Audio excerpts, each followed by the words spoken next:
Shalom Bapak Ibu, kita berjumpa lagi dalam program ini. Kita bersyukur oleh anugerah Tuhan kalau kita masih disempatkan untuk menerima kebenaran daripadanya. Sebab itulah yang paling berharga di dalam kehidupan kita. Semua yang kita miliki akan berlalu, tetapi kebenaran firman-Nya tidak akan berlalu. Itu akan menjadi bagian kita selama-lamanya. Sebab itu kita bersyukur kalau Tuhan masih memberi kita kesempatan untuk belajar kebenaran firman Tuhan. Dan tentu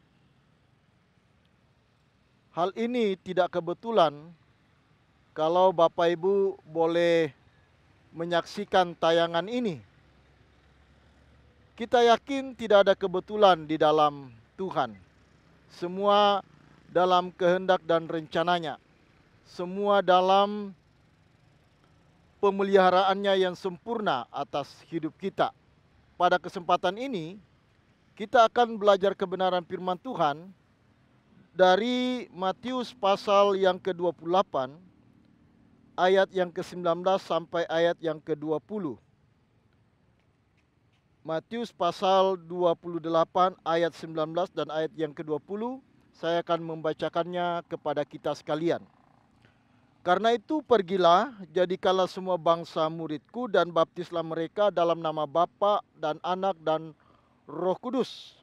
Dan ajarlah mereka melakukan segala sesuatu yang kuperintahkan kepadamu. Dan ketahuilah, aku menyertai kamu senantiasa sampai kepada akhir zaman. Bapak Ibu Saudara sekalian kasih, saya yakin umat Tuhan tidak asing lagi dengan ayat ini. Ayat ini sangat familiar bagi kita.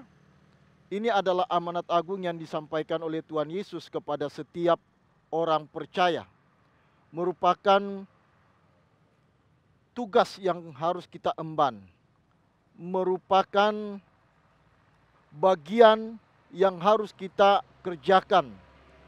Dan ini adalah panggilan bagi setiap orang yang menyebut dirinya, yang menganggap dirinya sebagai orang percaya, yang menganggap dirinya sebagai orang Kristen.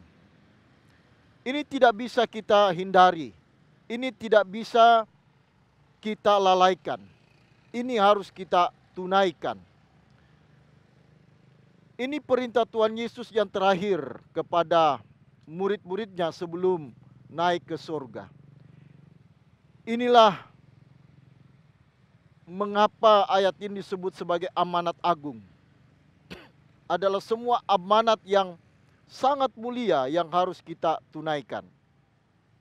Nah, Bapak Ibu Saudara sekalian yang kekasih, pada kesempatan ini saya tidak akan menjelaskan seluruhnya dari ayat ini, tetapi ada bagian tertentu yang ingin saya bagikan kepada kita sekalian, yang rindu saya bagikan kepada kita sekalian, yaitu mengenai atau soal penyertaan Tuhan bagi umatnya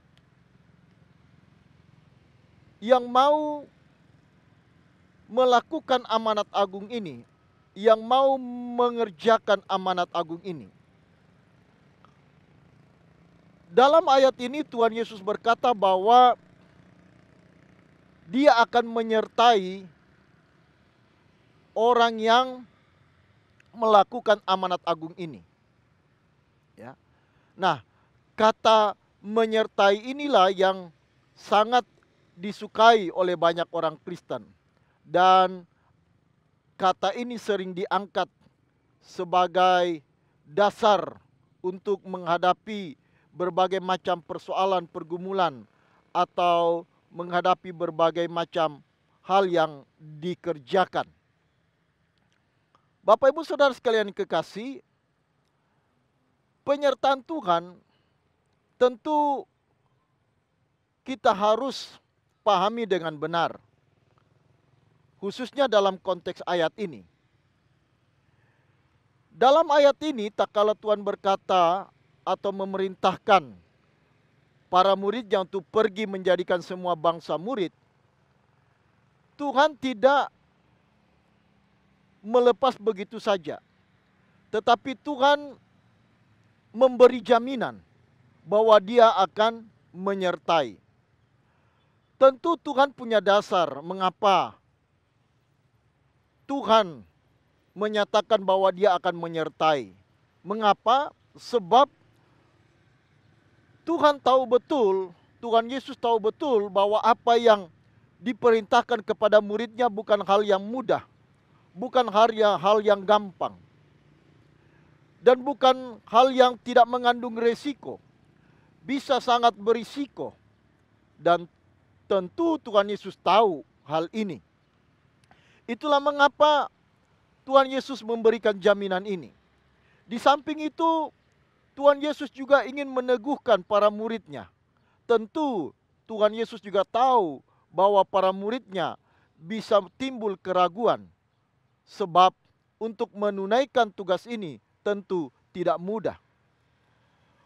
Tidak mudah orang mempercayai, menerima Yesus sebagai Tuhan pada zaman itu.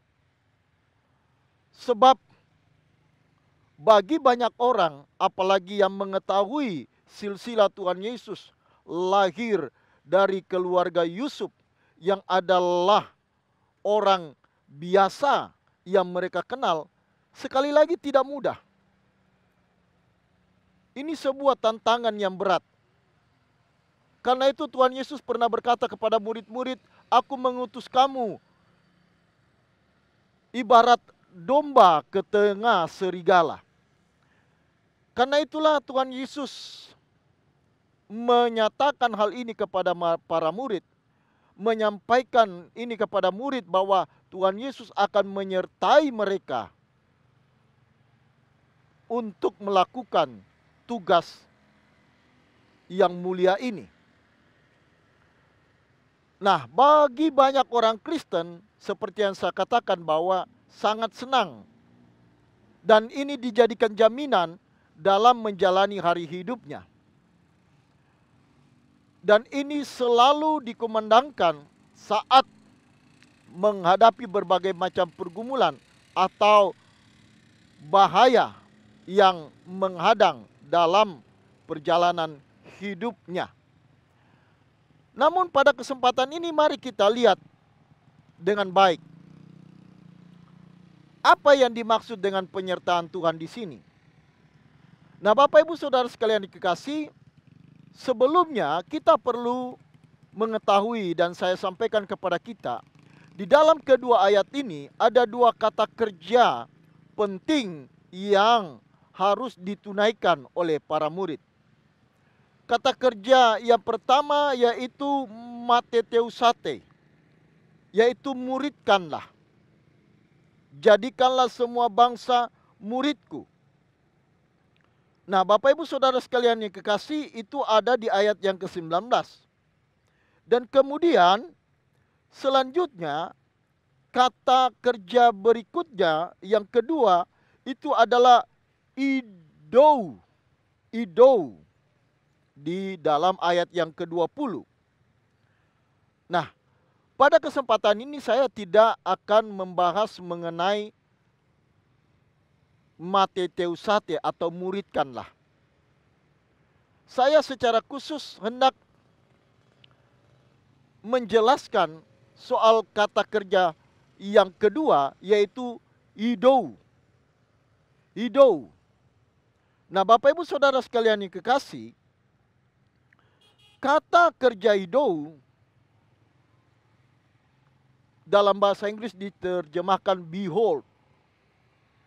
Lihatlah dan perhatikanlah.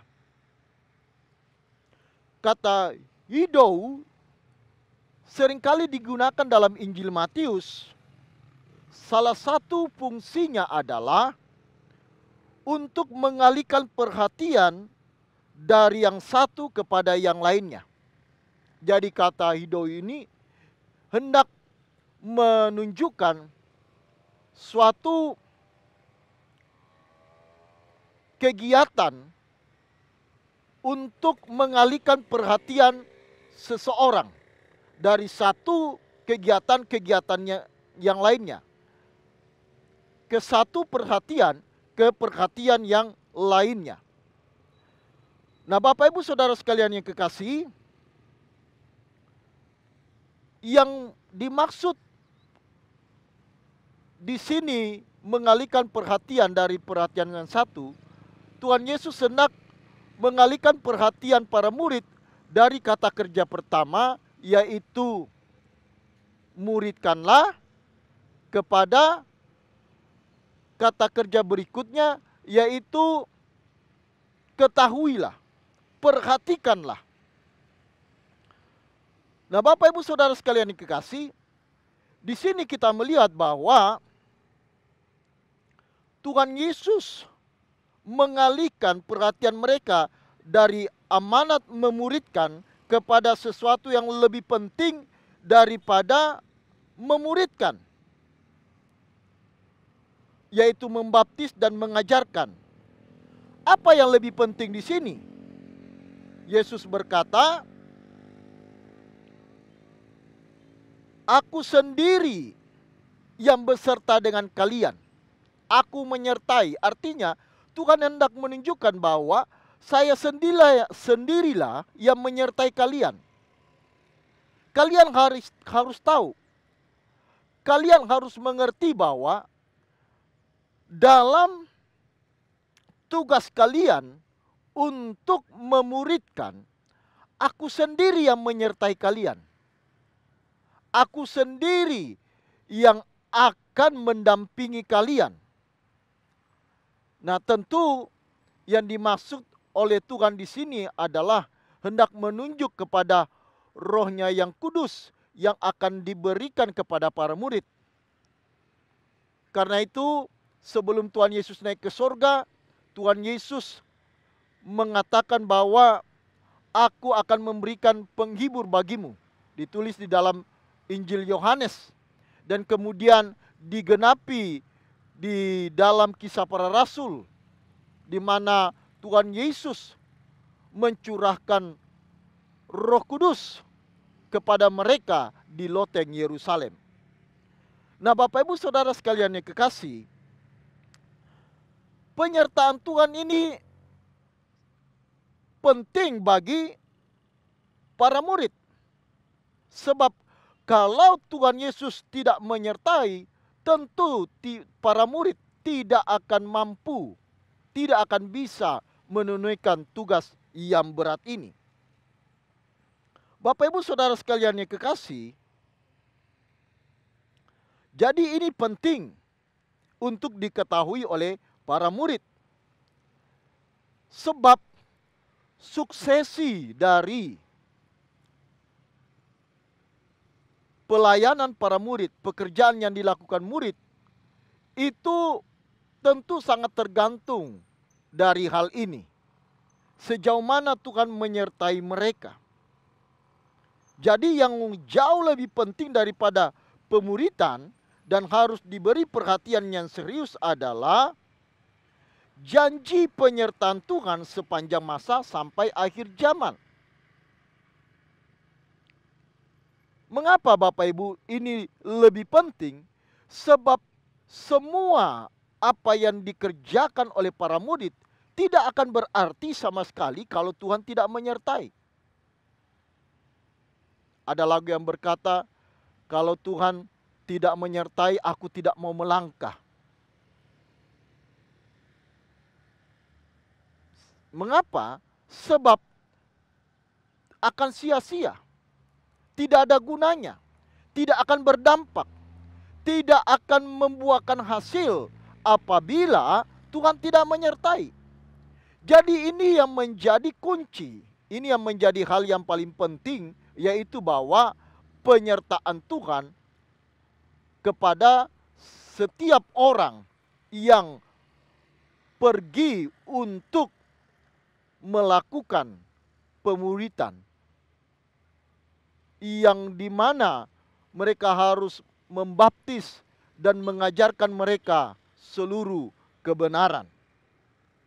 Nah, Bapak Ibu Saudara sekalian yang kekasih, Jadi di sini kita dapat melihat bahwa penyertaan Tuhan ini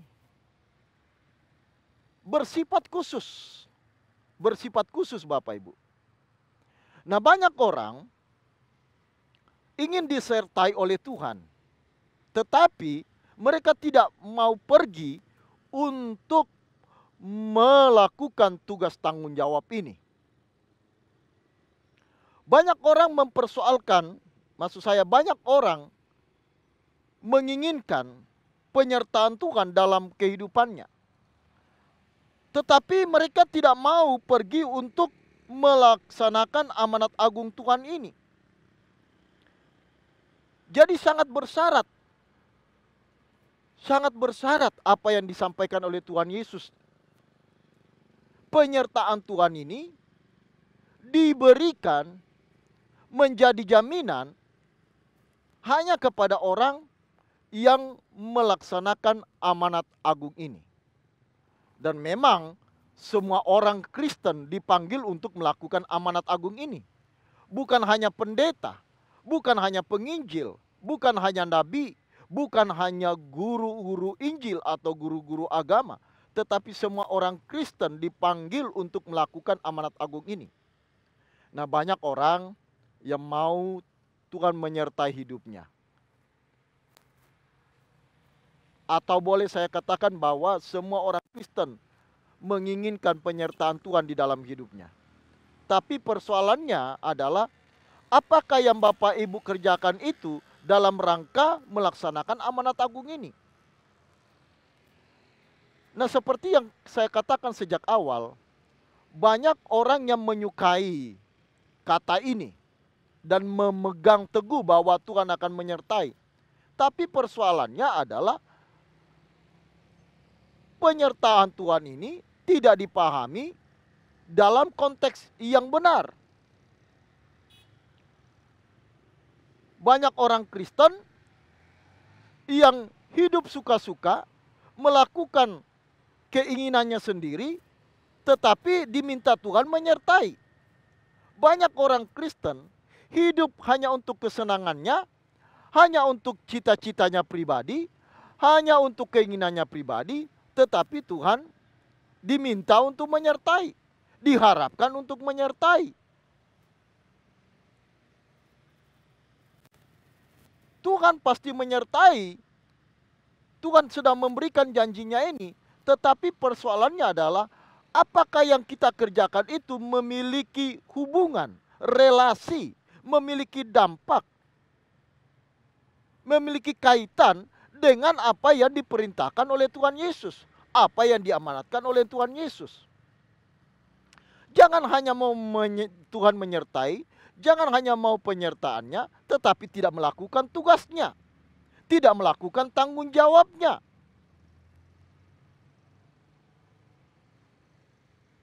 Nah, ini yang harus betul-betul kita perhatikan Bapak Ibu. Penyertaan Tuhan sampai akhir zaman hanya kepada orang-orang yang melaksanakan tugas ini. Untuk apa Tuhan menyertai orang yang hanya melakukan kesenangannya sendiri, melakukan keinginannya sendiri, bukan keinginan Tuhan, bukan perintah Tuhan, bukan amanat Tuhan. Nah, ini menunjukkan bahwa banyak orang Kristen yang oportunis, yang hanya mencari keuntungan dengan menginginkan penyertaan Tuhan, tetapi tidak mau melakukan tugas tanggung jawabnya.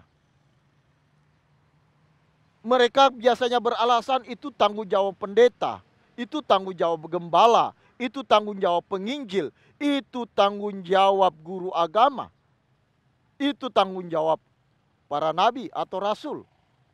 Tidak demikian. Ini berlaku kepada semua orang percaya tanpa terkecuali.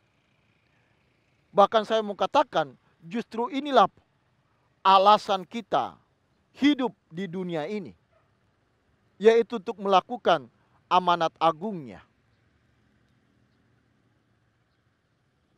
Nah, Bapak Ibu Saudara sekalian yang kekasih, Jadi ini yang harus betul-betul kita perhatikan dengan serius, bahwa penyertaannya itu dalam konteks amanat agung, dalam konteks Tuhan Yesus memerintahkan para murid untuk menjadikan semua bangsa muridnya.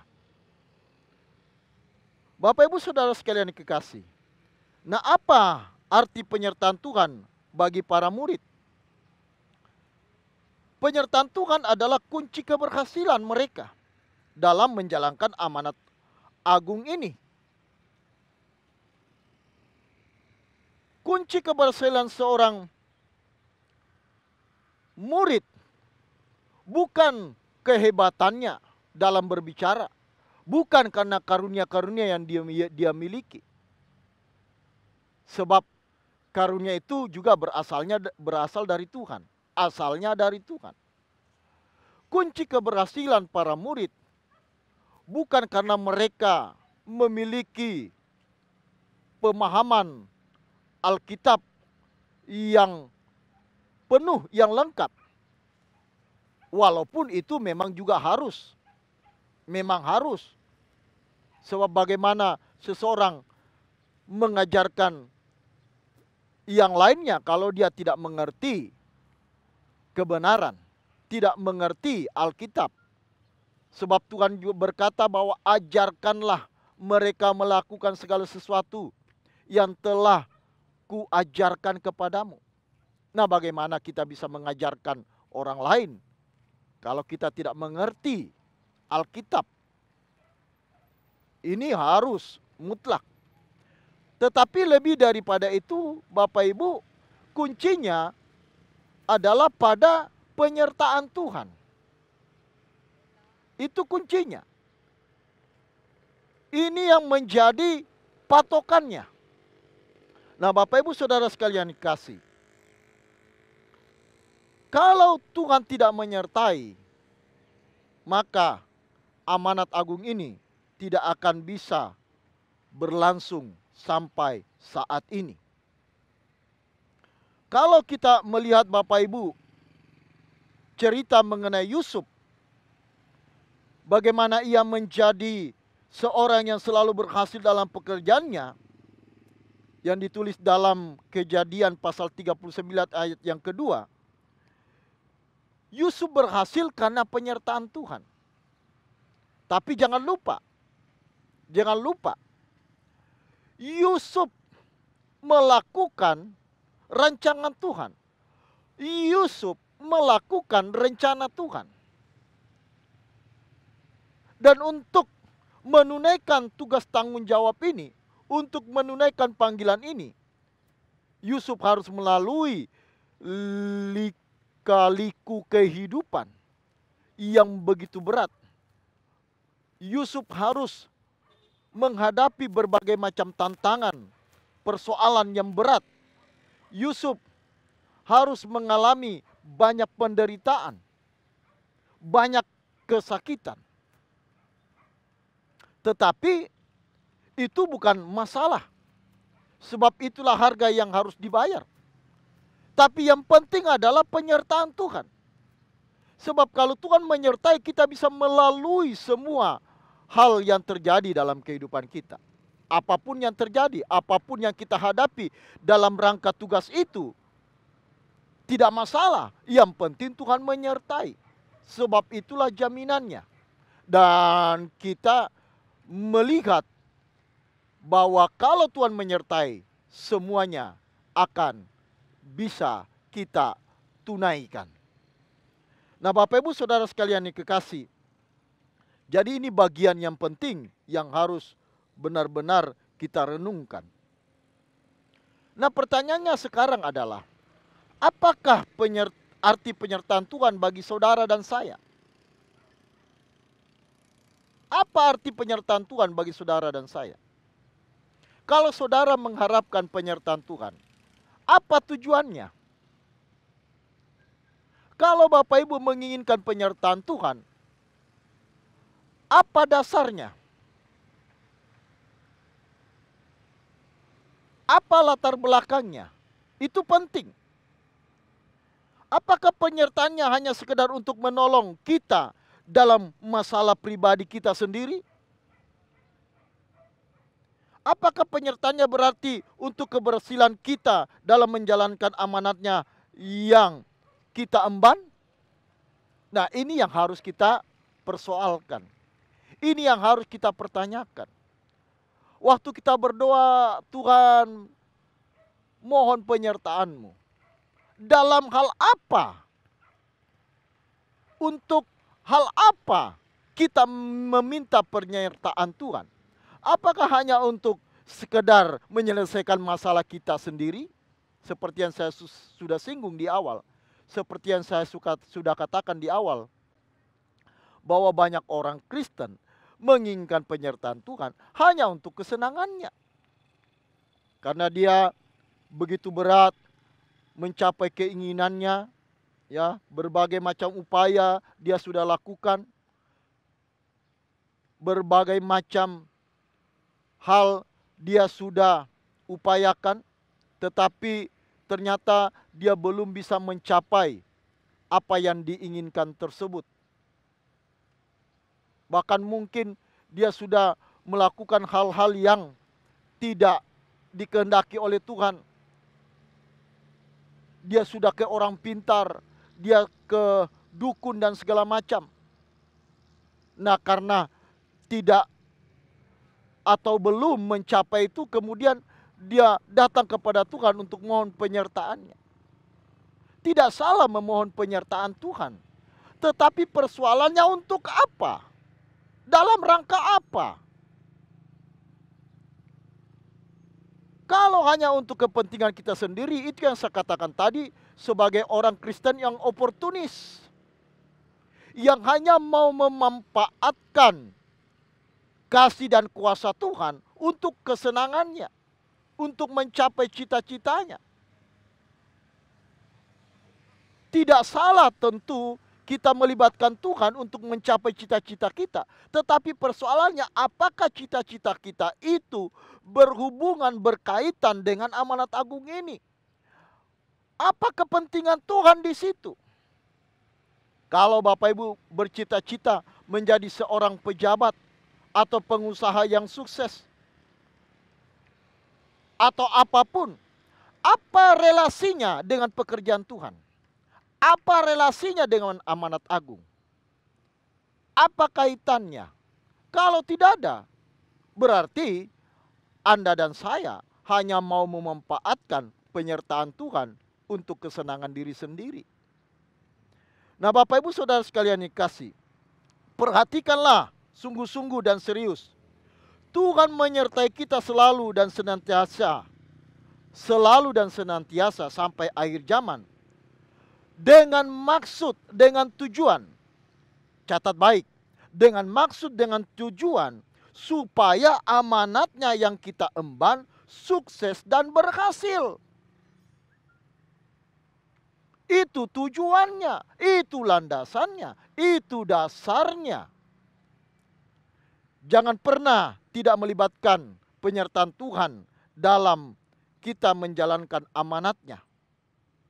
Tingkat keberhasilan kita melakukan amanat agung ini tergantung sejauh mana kita melibatkan dia di dalam amanat agung itu sendiri. Nah, Bapak Ibu Saudara sekalian kasih, jadi ini yang harus betul-betul sekali lagi kita renungkan baik. Mengapa kita menginginkan penyertaannya? Apa dasarnya, apa tujuannya? Itu yang benar-benar harus kita camkan dalam kehidupan kita. Kalau Bapak Ibu melakukan amanat agungnya dalam segenap cita-cita, dalam segenap pekerjaan kita, dalam segenap apa yang kita lakukan, yakinlah pasti Tuhan menyertai. Yakinlah Tuhan menyertai. Bahkan saya mau katakan, tidak bisa tidak, Tuhan pasti menyertai. Tetapi sekali lagi, Persoalannya adalah, apakah cita-cita, keinginan kita, maksud kita itu, tujuan kita itu berkaitan, berhubungan dengan amanat agungnya. Sebab penyertaan Tuhan tidak sembarangan. Penyertaan Tuhan itu sangat mahal, sangat mulia. Karenanya Bapak Ibu, saya mengajak kita dan saya mau katakan kepada kita, kalau Anda dan saya mau berhasil, lakukan apa yang berhubungan dengan amanat agungnya ini. Niscaya Tuhan pasti menyertai. Dan kalau Tuhan menyertai, siapakah lawan kita? Apakah yang bisa menghalangi kita? Apakah yang bisa membungkam kita? Tidak ada. Sebab pencipta alam semesta menyertai segenap perjalanan hidup kita. Kiranya Immanuel benar-benar nyata di dalam kehidupan kita. Tuhan memberkati. Kiranya kebenaran ini menjadi kekuatan, menjadi rema dalam hidup kita. Sampai bertemu dalam program berikutnya. Tuhan Yesus memberkati. Amin.